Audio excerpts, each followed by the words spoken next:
Story number one. I've always taken the late train, last line out of the city, the silent cars that sweep you home so you can fall asleep hearing the tracks. I work second shift at a hospital, which means I'm usually heading home long after the crowds have cleared, tucked in their beds. The trains get quieter after midnight. The fluorescent light gets weird, the windows sweat and fog, and it's just you, your tired brain, and the odd drunk God bless him. There's a particular car, 747 at the far end. Seats always cold, no matter the weather. I'm not a superstitious person, not really. I never used to notice, but for the past 5 months, I've started dreading the ride, and now I'm afraid I'll never sleep easily again. It started with a cold gust as I boarded car 747 one Friday. It was late October, just after Halloween, bitter wind battering the platform, and the city lights flickering through drizzle. The train was mostly empty, except for the group.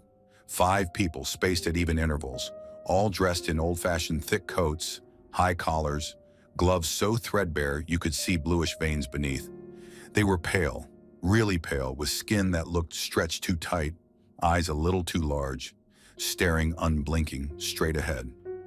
My first shiver came when I realized I couldn't quite make out their ages. Man or woman, young or old, their faces slid sideways in my vision, as though I was seeing them through dirty ice. I thought maybe it was my glasses, but wiping them only made it worse. At first I tried to ignore them, headphones on, staring at my phone. The car was silent except for the faintest sound, almost like whispering static.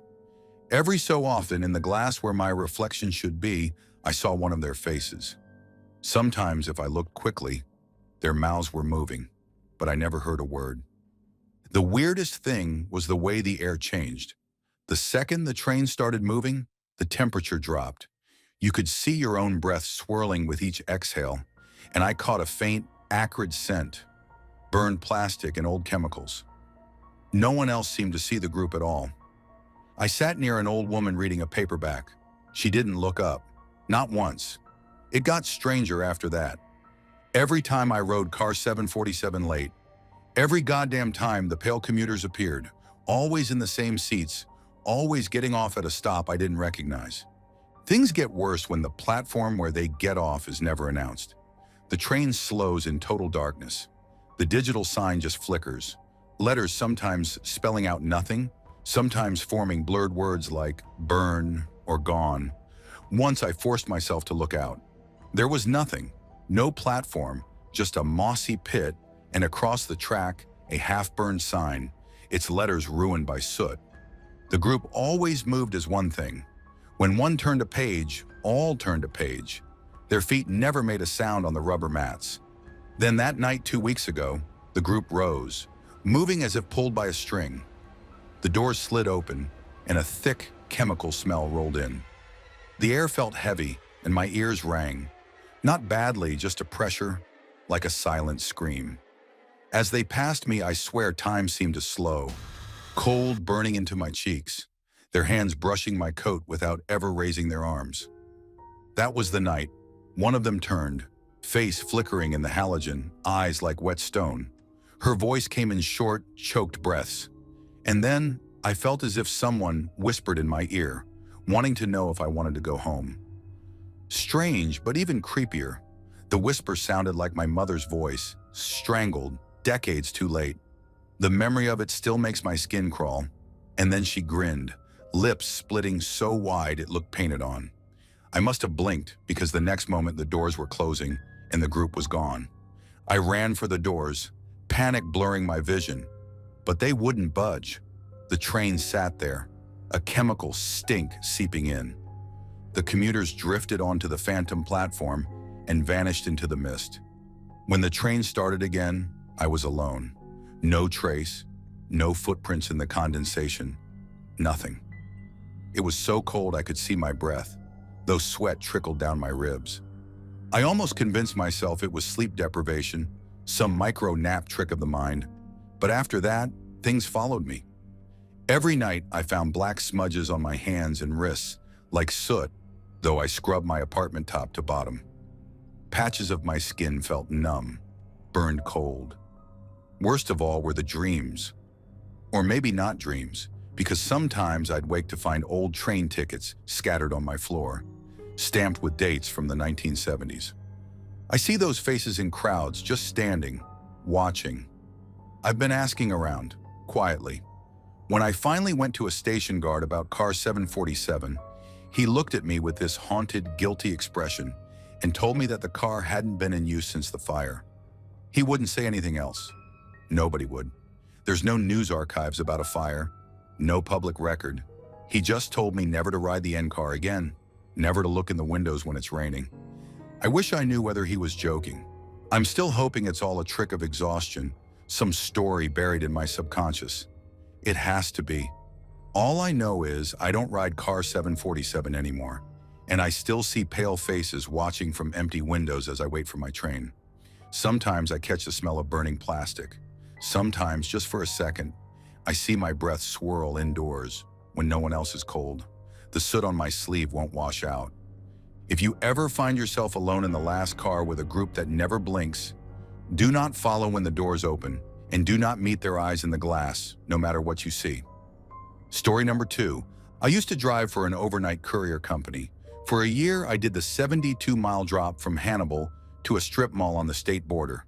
3 turns, 2 highways, nothing but cornfields and dead gas stations. You could do it asleep, and some nights I probably did.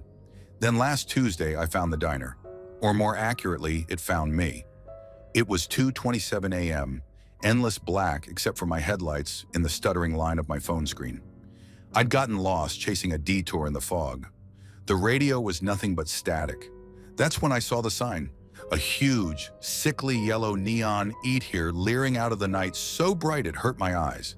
The neon flickered, sizzled, but I swear every time the E blinked out, for half a second, I'd see "Here," like the sign was trying to talk to me in Morse code.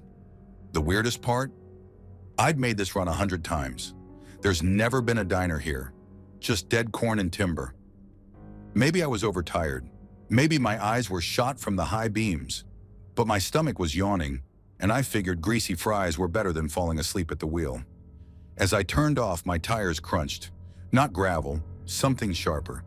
When I stepped out, I saw they were crushing little shards, porcelain chips, glinting in the headlights, some with patterns like old crockery, dusted in fine black soot. The place looked deserted. The door hung half-crooked, sign chill as a mortuary slab. But inside, fluorescent lights blinked on, glaring, greenish, but they didn't really make anything clearer. The booths had this sticky sheen, and my shoes made awful suction noises, like walking on syrup. Each time a light blinked, the shadows stretched and warped, like there were things moving across the linoleum just out of sight. The air was colder than outside. It smelled foul, as if something had been rotting for a long time. Every table had a salt shaker filled with something black and fine, not salt, more like charcoal dust. No menus, just a placemat on my table, melted into the formica, the words warped as if by fire. I sat down, called for service, but my voice just echoed. I was about to leave when a waitress appeared at the nearest booth. I don't know how else to say this. She didn't walk up. She was just suddenly there, wearing a stained pink uniform and a white cap askew on her head, hair the color of dust bunnies. Her skin looked wrong in the light, almost shiny, and her eyes never focused on me, just flicked from side to side, like she was searching for something crawling on the walls. Without asking, she slid a mug across the table. Something dark sloshed inside. It smelled burned, not like coffee, more like melted wiring. As I looked into the mug, I could swear it reflected faces. Dozens of them, wide-mouthed and screaming, my own face among them. The neon outside buzzed so loudly it drowned everything else. Each time the E flickered, my radio, which I always keep in my jacket, blasted out a shriek, layered, like a crowd wailing in agony. Every muscle in my body felt cold and tight, skin prickling. I tried to stand, but my feet were sticky as if tarred to the floor. There were other customers now. I don't know how I missed them before. Pale people, motionless, eyes huge and glassy, mouths half open as if caught mid-scream or about to swallow forkfuls that never moved. Each stared at their own plate, sometimes shuddering. Nobody blinked, nobody's chest moved. When the neon buzz hit a fever pitch, they all looked up at once, not at the sign, but at me. Dead faces burned into my retina. One man at the end leaned closer, his jaw slack, skin melting under the fluorescent. When the light flickered, his face was a blackened crack, splits where teeth should be. He whispered, but it sounded like broken static in my head, as if trying to say something. I tried again to move. As I pulled my hand away from the table, the sticky residue stretched in black strands, clinging to my skin, leaving burns that stung like chemical ice. As I stumbled out, the door slammed behind me, a shuddering metallic crash. For a second, the whole place was quiet. Then came the neon scream, echoing up and down the road, deeper and more than a machine noise, like raw grief and rage. When I hit the road, my phone's GPS was blank, reading, "No signal, turn back." My ears rang the whole drive, the shriek under my skin even when my truck was miles away. At dawn, I pulled off at a regular gas station and checked my tires. Bits of porcelain fused into the treads, black streaks across the rims. I went back in daylight. There was nothing there, just scrubland, a patch of gravel, burned sticks poking from the mud. Not even a signpost. For 3 nights now, I've heard the scream whenever I try to sleep. Sometimes from my radio if I let it scan for stations, sometimes just behind my ears. I keep smelling burned plastic and seeing flashes of yellow light behind my eyelids. I came down with a fever. Food tastes like chemical ash. My wife says I talk in my sleep, but all she hears is, "Eat here, eat here, eat here," until she wakes me, sweating. Maybe it's exhaustion. Maybe it's some fucked up roadside prank. But one thing that I know is that I would never drive on that road. Never again. Story number 3. I'm the overnight caretaker at St. Astor's Cemetery, a rotting patch of land outside a nowhere town in western Pennsylvania, covered with thick, dense trees, their shadows lingering, as if following you in the dark. No doubt this cemetery had way more eerie and spooky vibes.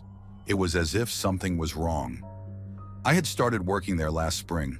I had recently shifted to the nearest town and took the job after the previous caretaker quit without a word, refusing even his last paycheck. It was weird. The locals told me that no one lasted for more than 3 months. The last thing I had heard was that the previous caretaker had told the council that he saw figures, real enough, at night, dreading and statues chasing him, looking back at him in the weirdest way possible. The council chalked it up to raccoons and local delinquents. I like quiet jobs, and this was one of the best ones. No people, no noise, just the faint lights, cold air, and vast stretches of stones, old and cracked.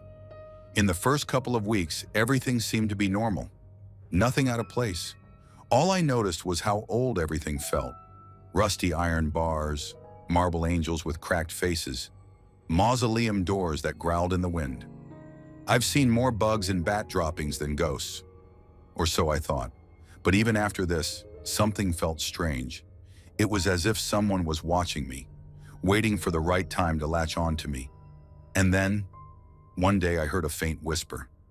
It was as if someone was calling me, but all I could see were the gravestones and angels. Dead people couldn't talk, right? It was only 3 weeks in, late May, just after midnight, when I noticed something was actually wrong. My work requires keeping a hand-drawn map of every grave, marking which stones tilt or need resetting. I know where things are, I have to. But one morning, the Pritchard family plot, which I had pegged as 3 rows south of the entry path, was only 2. The grass was undisturbed, no drag marks, no movement, but the stone was simply closer. I muttered about my memory and moved on. And this happened for days, making me question if something or someone had been playing tricks on me. I tried to convince myself I had always remembered it wrong. It all became serious when I saw the name on the gravestone changing itself. Every time I checked, each time in the same style, but the letters had been jumbled. It was as if the stone itself was shifting under my gaze. I was sure this was not something I had seen wrong. I ran my palm over the letters. They felt gouged deeper, the edges colder than the surrounding stone. Sometimes the dates would shift too, One day, 3 years off here, 4 years off there. I thought of snapping photos on my phone, but every time it crashed or the camera app would not open. The pictures I would manage to take would turn out to be corrupted, black. Then came the words. At dusk, one inscription had missing letters, as if they'd been picked out like scabs. By flashlight, the spaces shifted. The stone spelling, "Don't look behind." I whirled, but nothing was there. Only the statues, marble angels ringed round the mausoleum, their faces impossible to see by the faint lights, but their bodies re-angling every time I glanced away, as if guarding, or waiting. The mist was next. Even on blazing summer nights, a shroud wrapped around the cemetery, thick and clotted. Step past the iron gate, clear. Step in. Cold settles into your marrow, a wet breath blowing across the back of your neck. Most nights I'd see shapes drifting just beyond the fog, tall and crooked, like figures that aren't comfortable walking upright. Their paths cut visibly through the white, but by dawn, all evidence disappears. My uncle claims it's the stream under the hill, but that doesn't explain why it shows up every night right after midnight and disappears at dawn sharp. Some nights, as standing among the graves, I'd hear a dry, scraping whisper, like marble on marble.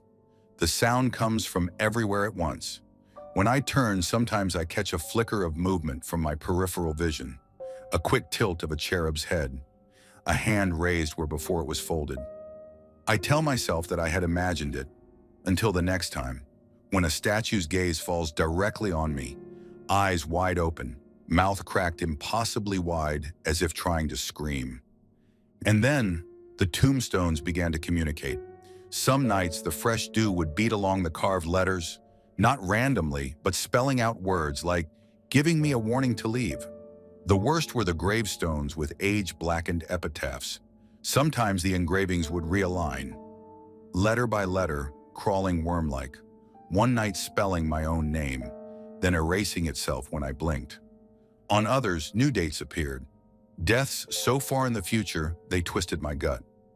Once the numbers ran backwards into the 1800s, flickering like dying pulse lights. Chills swept down my back. This was not normal, definitely not humanly. The visitors are a horror all their own. There weren't many visitors, except I only ever saw them in the fog. A black-veiled mourner, head bowed, kneeling before a grave that hadn't existed the night before. Sometimes kneeling just on the ground as if there was a grave, except there was no grave. The ground was muddy and damp, but there were no footsteps. It was as if no one had been there. And then, sometimes I saw footsteps trailing off to nowhere. When I dare call out, the mourner turns slightly, just enough for me to spot the white, eyeless face beneath the veil, before dissolving into the mist, no matter how fast I walk. The grave she always tends to bears no name, just a single word, SWAP. All that's left is the freezing cold, like my blood was swapped for ice water. Then there are the noises. I kept a radio in my little shack, tuned to static to scare off raccoons.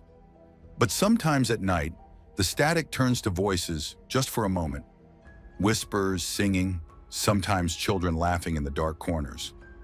Physical evidence seems to play tricks. Some nights I walk the perimeter and find new graves.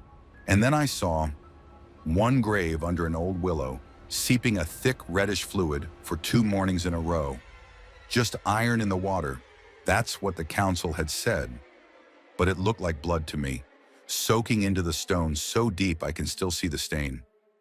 The last few weeks, the ledger itself, my notebook of the deceased, a requirement for all caretakers, had been hostile. Whenever I checked it, I could see as if someone had tampered with it. Names crossed out in spidery and human handwriting. Margins filled with brittle sketches of twisted trees, tangled worms, open mouths. Strange names keep appearing, only to match someone's death notice in the newspaper a week later. Scribbles or dates stretching into the future, sometimes with my own name in it, though I never write it. On nights when I'm most exhausted, I find entries I don't remember writing, with details only I could know, like memories being poured into the pages against my will. Last night was the worst. I was locking up just after dusk when the path lights flickered and died. My flashlight stuttered out, and as the darkness congealed, the graveyard twisted. I swear I saw the paths twisting and rerouting, hedges leaning in closer, the trees' branches clutching at my coat. I found myself walking in circles, lost, every path returning to the same grave, with the last digits gouged out. Every time I tried to orient myself, my map in hand ran with black, sticky ink, smeared like sweat or rain had made the ink run. Only it was not damp at all. My palms came away smelling faintly of rot. I made it to the edge, sprinting past marble soldiers and angels that seemed to watch, their mouths gaping wider, teeth forming where there had been only stone.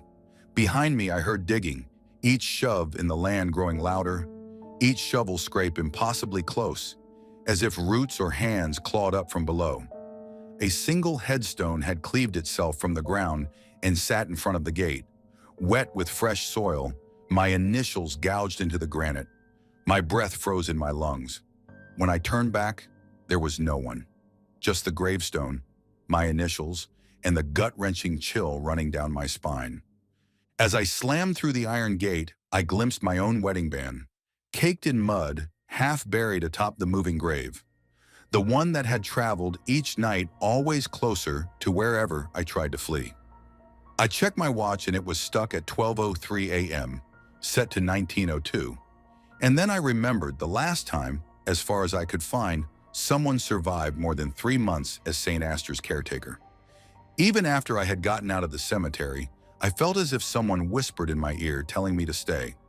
There was no one except for the nearest marble angel, who now looked as if smiling at me, with a wide grin, creepy enough. I swear I saw its eyes moving, darting straight towards me. I probably sound nuts. Maybe it's exhaustion or nerves playing tricks. Maybe a prankster is gaslighting me. I want to believe that. But that night, I found my wedding ring on that very same grave, buried half in the mud. I haven't taken it off in years. Don't work at St. Astor's past midnight. And if you see that veiled mourner, don't follow. Not unless you want to trade places. Story number 4.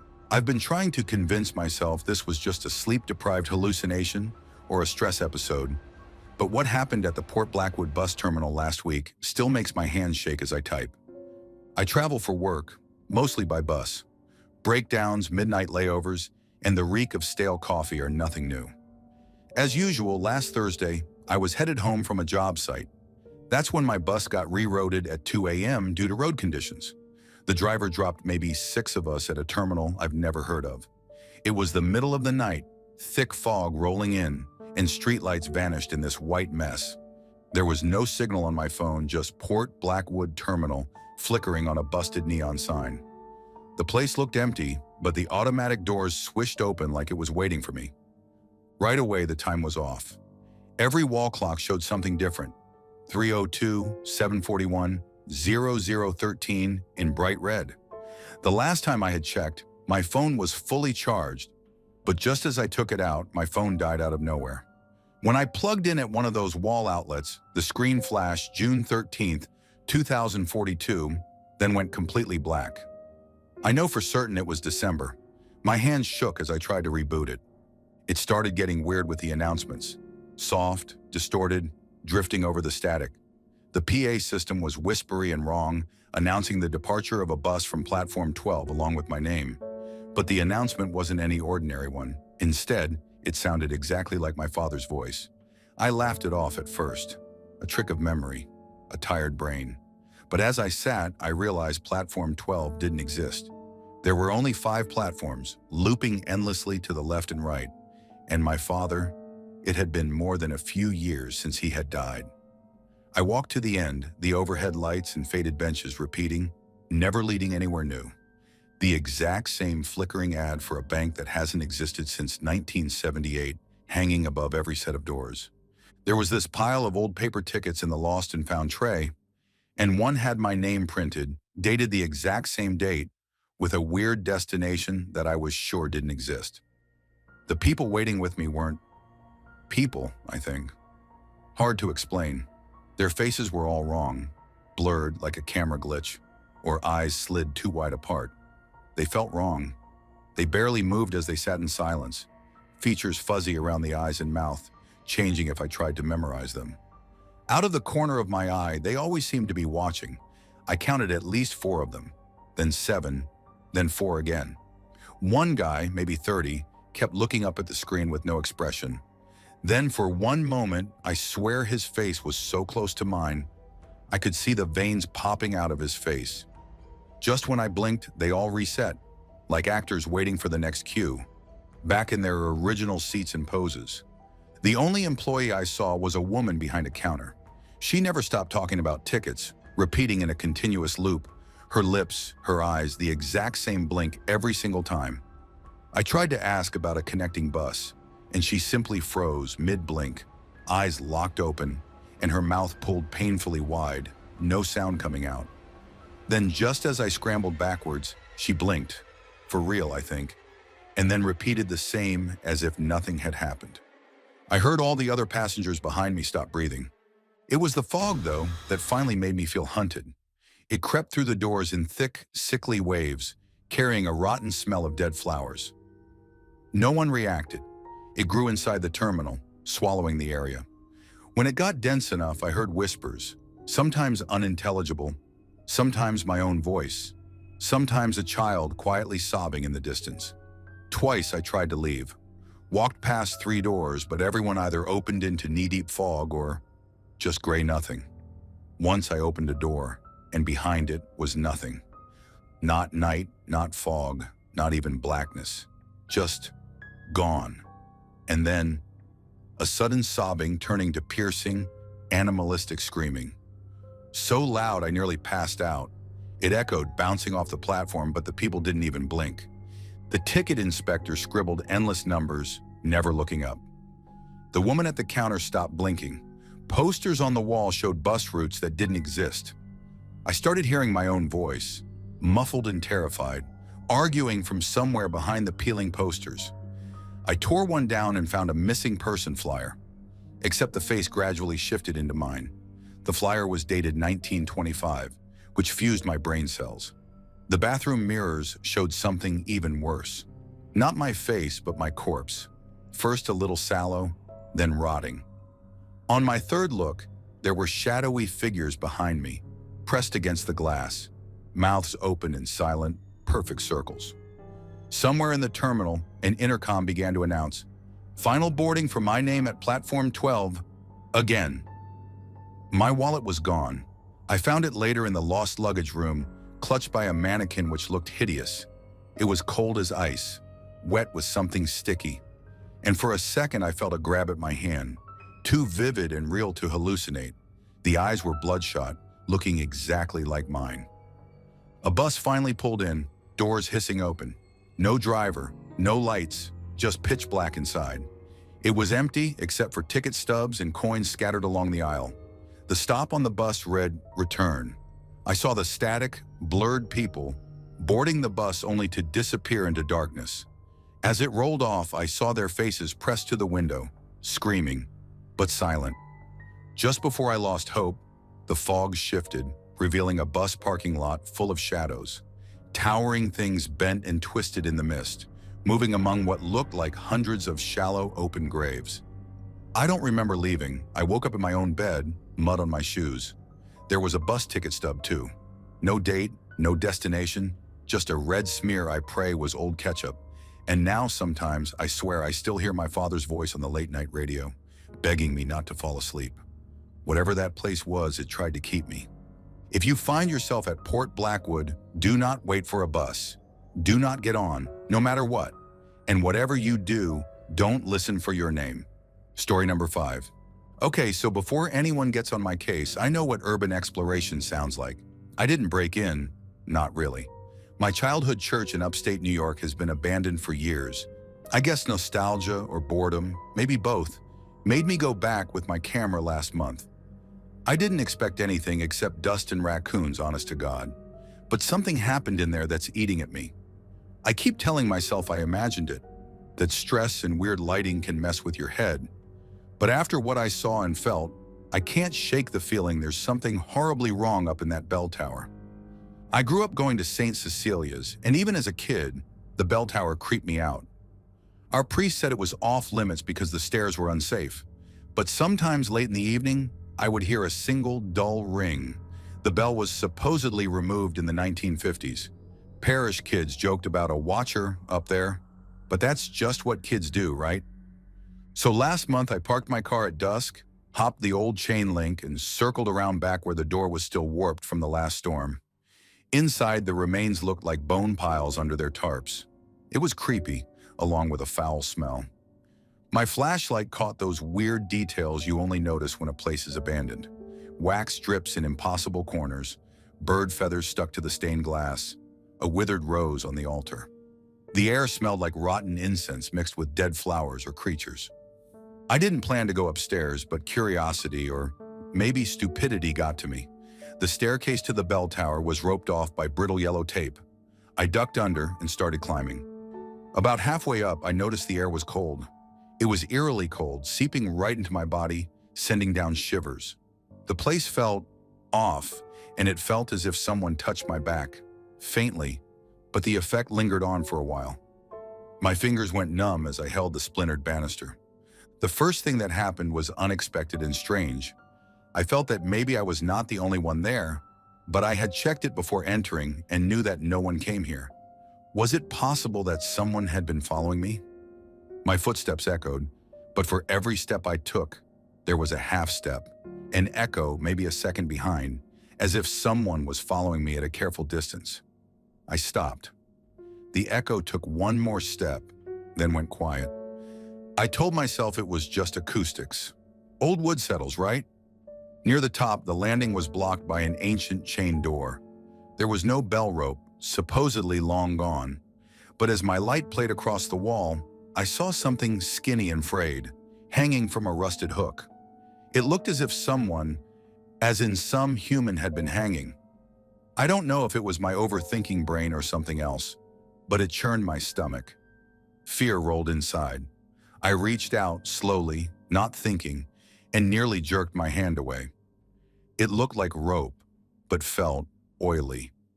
It gave slightly under my grip, and the strands felt more like hair than fiber. It left faint, sticky prints on my palm that didn't wash off for days. Then I noticed the writing, which I clearly remember was not there when I had come here last. On what I thought was just old water damage, there was Latin scratched into the wood, overlapping, spiraled in frantic lines. I recognized one word, and it meant dead. I was already starting to think that maybe coming here was a bad idea, but just as I thought of leaving, something started to sing. It was muffled, like through water or glass. It sounded like children's voices chanting what sounded like a hymn, but in a language I didn't recognize. I pressed my ear to the locked door. The voice got clearer, rising and falling between prayer and scream, until the sudden, thunderous clang of a bell nearly knocked me off my feet. I smelled blood. The air went sharp, metallic, burning my nose. My vision danced with black spots, and my ears rang like they'd been struck. I felt pressure build in my chest, like the sound was inside instead of outside. I staggered back down, but at the base of the stairs, I slipped in a drift of gray ash that hadn't been there on the way up. I wiped at my hair and came away with flecks of it, cold as ice. Over my shoulder, a shadow twisted up the stairwell, stretching toward me, flickering in a way that made my scalp crawl. I booked it out, but before I left, I turned for one last look. That's when I noticed a perfect circle of black wax burned into the floor by the tower. In the center were 3 overlapping footprints, tiny like a child's, and another, larger, that matched my own boots. My head spun. I ran out, slamming the door behind me. Outside, the sick feeling persisted. I checked my phone. The time read 7:49 p.m., the exact time of the last service ever held at St. Cecilia's, which I discovered later when I looked it up. My wristwatch had stopped completely. That was 3 weeks ago. Since then, I've noticed strange things. I keep waking up to the sound of bells, even though I live a half-mile from the next Catholic church. In an old yearbook photo, I swear there's a shadow standing in the bell tower window now. A black shape that wasn't there before. I've told friends, and the answer's always the same. Everyone telling me it was my imagination. It was an abandoned building, and so, probably mold, low oxygen, or nerves got to me. They might be right. But sometimes, just as I'm falling asleep, I hear the footsteps behind mine echo up the stairs. A little behind, a little too heavy, and a child's voice whispering, sometimes screaming near my ears. I know what I felt, and I know what followed me home. Story number 6. I've been a long-haul trucker for 16 years. Unusual hours, empty highways, the steady hum of the engine. I like the routine, honestly. But for the last 8 months, something about my route along I-84 through Idaho started to feel off. I keep telling myself it's just sleep deprivation. Everyone says weird things happen when you're running on fumes and day-old coffee, right? That's what I thought at first anyway. Every Thursday, usually between 2:45 and 3:15 a.m., I hit up Fallow Creek Station for gas and a hit of caffeine. It's one of those old-school places. Weak overhead lights, dust always swirling in the air, a rack where faded newspapers date back to the last decade. Even by trucker standards, it's a little too quiet. The cashier, Marie, her name tag, Marie every time, though once I could swear it said Mari 3, is always there. Always. Never on her phone, never actually busy with registers or paperwork, just standing under that humming light. Her uniform is pristine. Not like company pride pristine, more like department store mannequin pristine. And she never ever blinks, not even during long transactions or when I'm counting out change. I know because I started staring, mentally willing her to prove she was human. After 2 minutes staring straight at me, she only cocked her head, as if waiting for me to break. Every single Thursday I buy coffee, a Gatorade, and usually a candy bar. Every single time. $14.62 on the dot.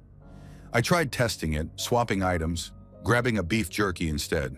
Once, just for a laugh, I bought a magazine and a scratcher. Still, $14.62.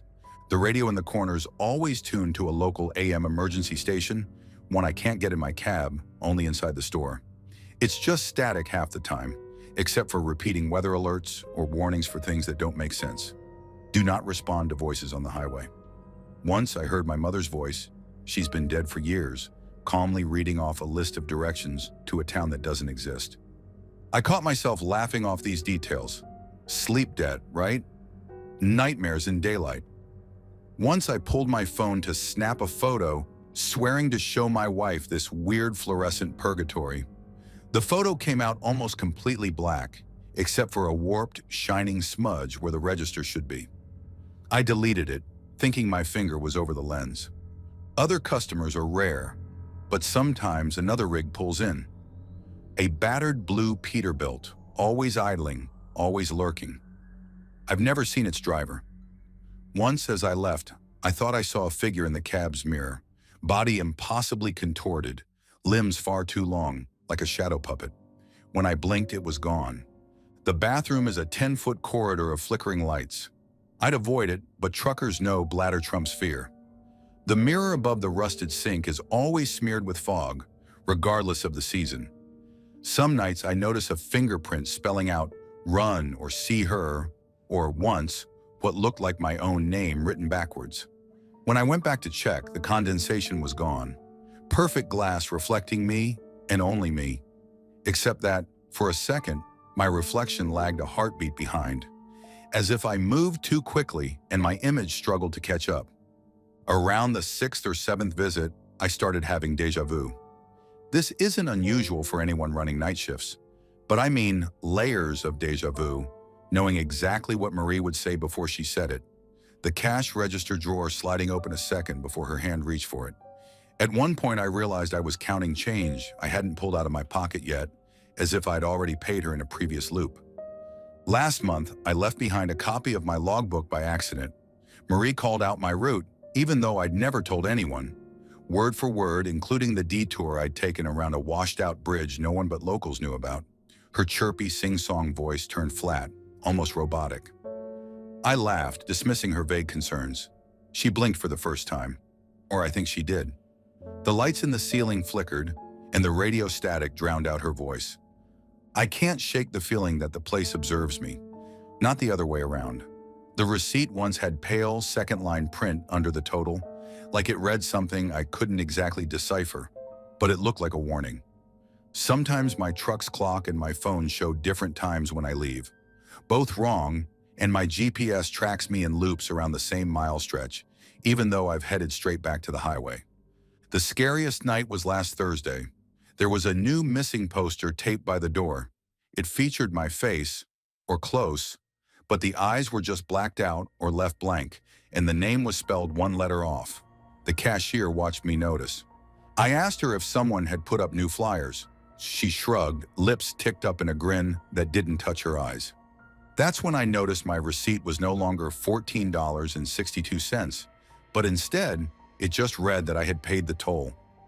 I haven't slept through a Thursday since, and the radio static sometimes croons my name in my mother's voice when I drive alone at night.